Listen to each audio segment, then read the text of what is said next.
Asociația Semne Cusute is part of the Tracks4Crafts project initiated by the University of Antwerp, and our mission is to reevaluate the crafts in the 21st century, become more aware of their value, and transmit this value to everybody else. In this context, of course, we discussed about the economic values of crafts, how they can become a source of income. We've also been talking about how they can be beneficial for our resources, our use of resources, for sustainability. And of course, we want to discuss also about the personal benefits of crafts, about personal benefits that further can transmit into our community. I will ask Gabi, first of all, can you make a short list of these benefits in order to make them more clear, and then we will discuss them further in detail. I have found that practicing crafts and trying out new crafts has made me feel very empowered. It shows me that I can try something new and succeed. It's really important to feel like you are able to do something and that you gain confidence by relying on your own resources. And this is something that crafts can show you, that you are able to have a plan, be creative, work towards a goal and achieve it, and have in the end a product that can show to others, and be proud of your accomplishments. And I think this is true for all crafts. Also, I think this empowerment is also very important in the 21st century, because it seems that ever since the Industrial Revolution, we've slowly gone further away from making our stuff, and we've now become passive consumers. We sit in front of the TV or in front of our phone screen with our brain anesthetized, and we just wait for others to give us what we need. We wait for companies to show us what we want. And by practicing a craft, you can take that power back, and you can decide what you want for yourself and make it for yourself. And it's for me, it's really powerful to be able to not rely on a corporation that makes something cheaply and low quality somewhere else in the world where a person has to suffer to make it. I can be independent, and I think that's like the ultimate independence, to be able to be self-sustaining. And sure, I don't think it's reasonable for everybody to go off-grid and live in a house in the woods, but you can do something, even a little bit, by yourself to realize that you can do it, and it grows your confidence. And I think what I've noticed lately is that a lot of crafts are becoming more popular. Sure, in my little social media bubble, I see mostly textile crafts because that's what I'm interested in, that's what the algorithm shows me. But there is so much creativity out there, and there are so many younger people practicing crafts with so much joy and adapting them to their 21st century needs. There's people crocheting swimsuits, knitting whatever they want, crocheting toys. People are adapting crafts to the 21st century, and this by showing it online, they create a community around them. I see in a lot of content online, there's people who know each other, who interact, and I think that's really powerful, because we need to be connected with people who share our values and our passions, and crafts can do that for you. Okay, they can do this for you, but can practicing the craft can make you reevaluate the products or the objects you are buying? Is it changing your whole system of values, or you find the values elsewhere? You appreciate other objects, other crafted objects better? For me, that was definitely the case because after I learned how to make my own clothing, after I learned how to sew, how to knit, how to embroider, I became less interested in the clothes in the stores because I could then evaluate quality much better, and I could stay away from cheaply made items. Sure, we frown upon fast fashion, and rightfully so, but it is much more impactful to notice for yourself how badly fast fashion is made, because you know that you can make something better.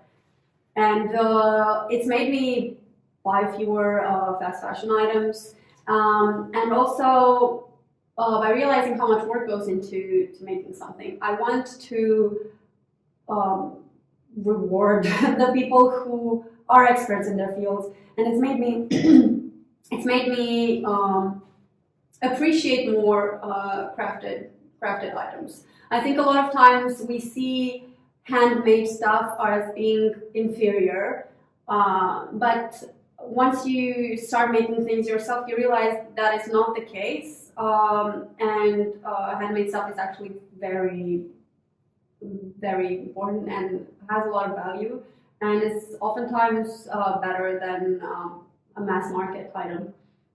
Why do you think the system came up this way, that people who are educated that they are not creative, they need to rely on other creative people that are educated in special schools or universities, and they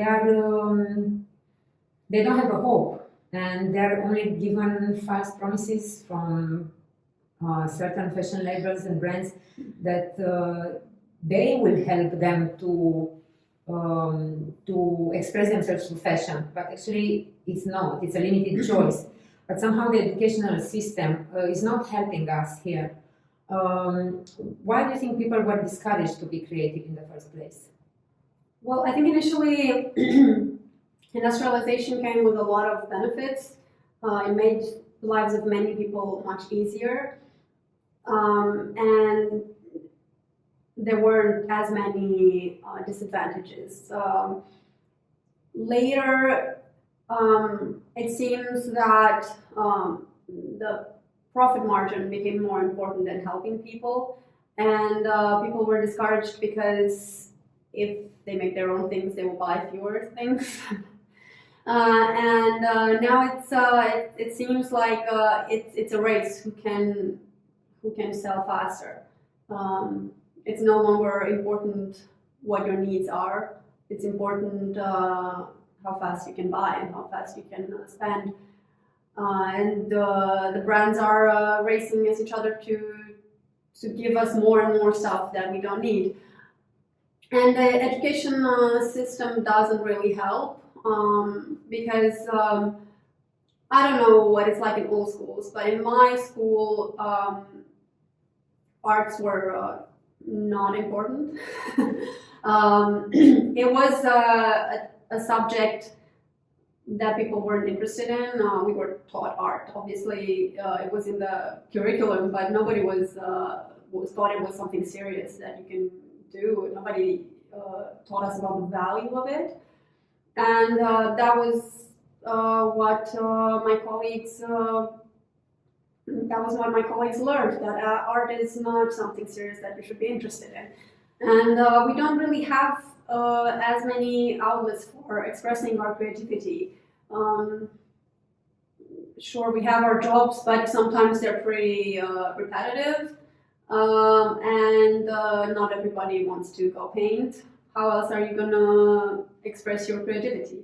And I think if you start being interested in a craft, that can be a really important outlet for you to express yourself and explore this side that isn't really important in a consumerist world. Well, when I think about it, I remember in my school we were taught that mathematics and IT are the only arts and the only subjects we should learn because mathematics is always reliable. And this is true because of our difficult economic situation. Yes, mathematics is reliable when you cannot afford art at some point. You need a certain standard of life to think about art. There are needs that come first. But what is interesting, and many people neglect this when they're thinking about crafts. They imagine crafts to be something totally artistic with a lot of freedom of expression. Yet, practicing a craft such as Romanian embroidery, for instance, you discover that it's so much mathematics within this craft that you can't escape mathematics in any aspect of this craft particularly. Yes, I think you learn a lot of new ideas and you learn new materials and techniques. Therefore, you come to discover a little bit of chemistry, a little bit of geography, a little bit of history. If you dig into the history of these crafts and to understand how they developed in time. But it's also interesting to see the fact that at some point embroidery as a craft was a form of communication also. It was not just a craft to show status or to increase the value of a piece of cloth and showing off that you can afford it. Embroidery was a form of communication. Embroidery was like sort of writing, and therefore practicing embroidery today, traditional Romanian embroidery, is offering you the chance to tell a story. Therefore, gives you the chance to connect with others because you have a story to tell. In the moment when you bought something, that's the only thing you can show on your Instagram. I bought this today. And then the next day you have to show something else that you bought. But the progress you make working on your Romanian traditional blouse gives you a story to tell on Instagram every day because every day you make a little bit of a progress. Do you think, is this bringing benefits in terms of self-discipline? Yes, making progress, taking progress step by step, balancing your expectations along with your investment in time and effort and everything. What is the story to tell about the Romanian blouse in terms of benefits?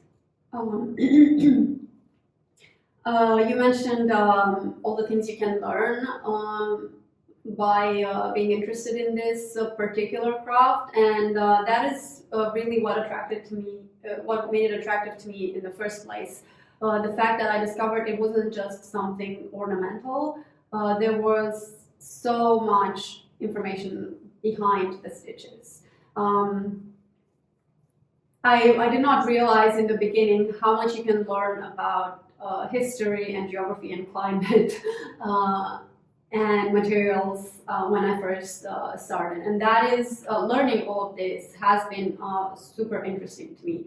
And it's not really just about Romanian culture or Romanian history, because I realize that might not be of interest to someone from abroad, but the way things are connect with each other, the way this craft connects with other crafts, with other types of embroidery, with global history. It's so interesting, it's so fascinating. Even if you don't practice the craft, it's so interesting to find out about all of these stories. Because I didn't start embroidering the first year I found out about Semne Cusute. For quite a few years in the beginning, I was just absorbing all this information because it was so interesting and so fascinating. It's we always talk about how important it is to keep learning and lifelong learning and keep your brain active and to find out new things all the time. But we never really explore how we can make this fun. And I think this can be a way to make learning fun, because I mean, I was never interested in wars, but I am interested in learning about trade routes and how different materials traveled around the world, or how different techniques ended up in one place or another based on the connections people made. And then you explained the wars, because many of the wars were carried on because people wanted to cut off or to get access to trade routes. In school, we're just taught the wars sort of in a bubble. This war happened, and then there was a peace, and then another war happened. But we never know what happened during what was going on with life around the war. Which I think is the more fascinating part about history, not really just how people were fighting, but how they were living.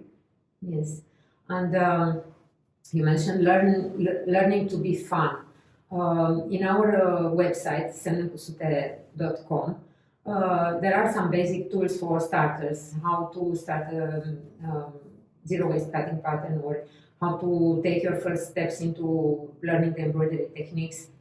But why do you say learning is fun? I think learning becomes fun when you don't feel like you're learning, when it's just like a natural part of life.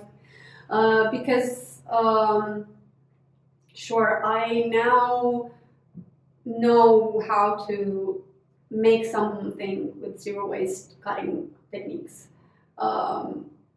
I've made several shirts using zero waste pattern cutting techniques, but it didn't feel like I took a book and I started reading and I took a test at the end.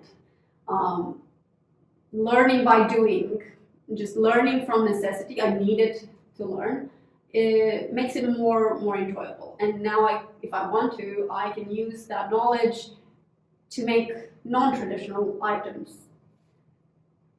You know, and that knowledge gets transferred to other areas of my life.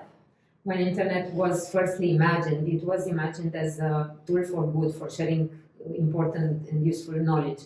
And this is the way we want to keep it.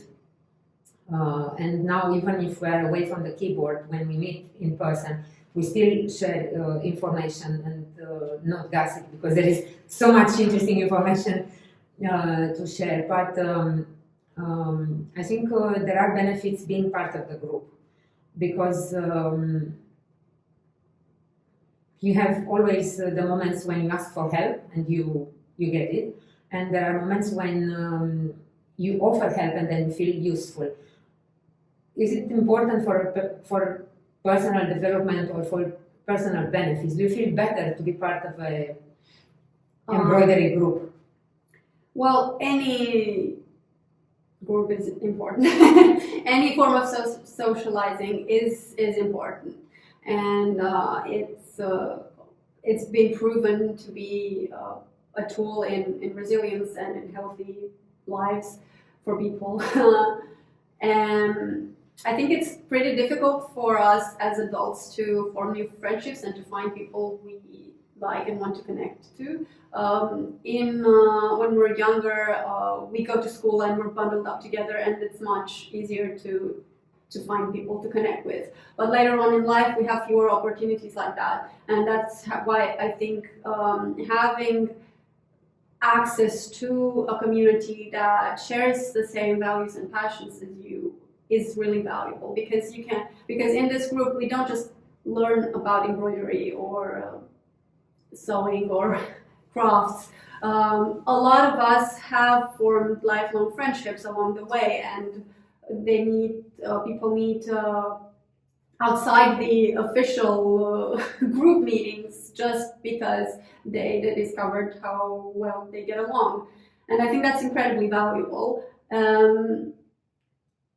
I think also being part of this group is helpful in practicing the craft itself, because I didn't start sewing by myself. I started because I was part of the group, I was part of the community, and I was just inspired by everybody else doing it. I could see how awesome it was, and I just wanted to do the same.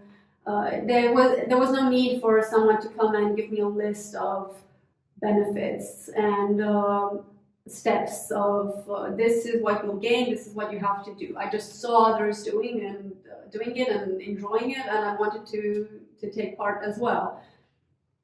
And I don't think I would have come this far in the craft had there not been a community. And okay, this is about connection between people. What about the connection with nature?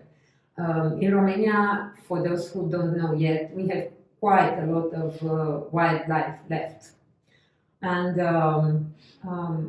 yet we miss.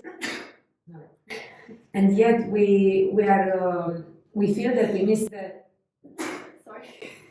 allergies. The connection with nature. Yes, too much connection with nature is not. Yes, we miss the connection with nature. You hear everybody complaining. So, considering that the Romanian blouse is carrying lots of vegetal motifs, and it is an image of the world itself, with sun, moon, forest, rivers, hills and mountains, and birds and stars and medicinal plants. And I think, is it a way to reconnect us with the nature in a manner that we are not masters of nature, but we are part of it? Do we remember how to be part of nature and not just somebody who exploits it for resources? Because if you look at the images, the ladies finish a Romanian blouse, they wear it, and they go in nature where nobody can admire them. They are alone in the middle of the mountains. Do they feel something? Do they feel something magic, some miracle happening? Do they reconnect really when they make a blouse? I think there's two sides to that. On the one hand, the embroidery itself speaks about nature and the world. We've often spoken about the meaning behind some symbols, and there's a lot of symbols that speak about the world, about different plants. I have flowers on my shirt, for example. There's a lot of shirts with grain, cereal. Grain as well, yes, wheat. There's a lot of shirts with insects. There's animals on our shirts, and also we know of symbols that speak about the balance of the world, about change and motion. And yes, just sewing it and reading about it, you realize some of these the lessons that the world has to offer, and it might make you think about it and try to adapt what the shirt shares to your own life. But on a more pragmatic level, I'm a city girl. I've always lived in the middle of the city. There's just concrete and asphalt around my house. There's no bees. There's no wildlife where I live. And I still remember the first time I bought the fabric for this shirt. It's a hemp shirt that's very minimally processed. And I opened the packet, and I smelled the fabric, and it smelled like a field. It was, such a visceral feeling that I don't think I will forget. And throughout sewing the shirt, I could just smell nature in the fabric, and it was so interesting because I hadn't felt that smell since I was a child when I was going to the countryside with my grandparents. But like in the city, that is something completely lost. When I was a kid, it was natural. It was how the countryside smelled. And then to be in my concrete apartment building and have that experience, it was unexpected. And I think maybe a lot of other women think of that. I remember when the fabric first came out, a lot of people were writing in our Facebook group about this experience of smelling the fabric and being transported into nature. Yeah, for sure the cats know this benefit because we can see so many photos of cats choosing choosing the hemp fabric to to relax on. But how can we translate these benefits from Romanian into different other cultures in Europe? Do you think they have the same needs, or can we translate this into their own cultures? Can they find bridges? I think people fundamentally, all people everywhere throughout the ages, fundamentally have the same basic needs. We want to be happy, healthy, have a purpose in life, and connect with others. Yes, I think we can share some of our experiences with others, and they can find ways to adapt it to their own situation. Obviously, anybody can sew a Romanian shirt. It's not a craft. You don't have to be Romanian. Yes, we're not gatekeeping. It's not a craft that we keep under lock and key. We are now starting to teach in English as well and talk more about it, because we realize that sure, there's also Romanians that have moved abroad and maybe have children who don't speak the language that well anymore because they were born in a different country, and they want to know about their parents, their heritage. But also we've noticed at exhibitions and events that people are interested in this culture just like they are interested in any other culture. And we have people in the group that are not Romanian and who sew Romanian shirts because they enjoy it. But I think this can, a lot of this experience can be translated into other crafts from other countries. I think we can create communities around multiple crafts, around all crafts, and we can have this environment where we share together and learn together. And that can be beneficial regardless of the language spoken and the craft practiced. Do you think that one craft will bring others, will open the doors for others? I mean, once you start embroidery, you need to learn a little bit of lace, maybe lace making, or beads embroidery, or is it easier? I think there's definitely a lot of crafts that are connected together. Like you mentioned, embroidery and lace go hand in hand very well. But also, I think once you make an item, you will naturally want to have the complete outfit. And I know people who have started learning dressmaking and knitting to have the other pieces that they can wear with their shirts, or just wear in general, because now they enjoy making their own stuff and not just consuming. Yes, I do think it gets easier after a while. Sure, starting a new, completely different craft is going to be difficult in the beginning. When you learn it, everything is new, everything is complicated, you don't really know how to do it, you don't really know where to go to learn. But once you've done this path once, you've started it, you've succeeded, I think it's much more easier to stay motivated when you learn something new, because you'll realize that, well, I might not know how to do crochet, but I've managed to embroider, and I know the difficulties that go along the path and maybe ways to overcome them, and I can apply that knowledge and that confidence into the new craft. And I think it does become, maybe you don't learn faster, I don't know, maybe you do, but you definitely are more confident and more able to stay motivated the second time or the third time. So do you think we can make a promise for all those who are listening and want to start embroidery or lace? Can we offer support, where and how? And can we make this promise? We can make this promise because we've already done this for a decade, over a decade. And I mean, we've done it for others. Why wouldn't we do it from now on? We have most of our most of the details about us are on our website, semnecusute.com. We'll also write it in the description.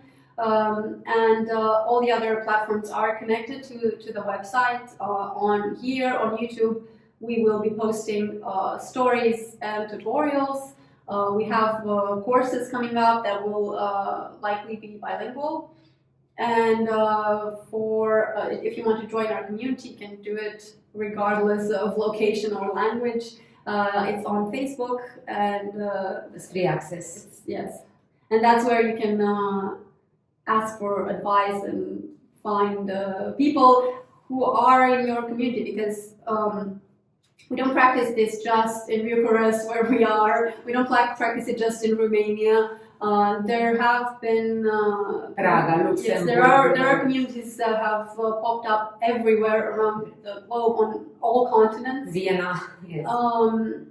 And a lot of people met through the group, and I think that's really interesting and really wonderful when the offline facilitates these offline meetings, and you actually get to meet the people that you write to. Okay, so everybody is welcome. Thank you very much. Thank you, Gabi, Thank for you. all this discussion, and keep in touch with new subjects. Thank you.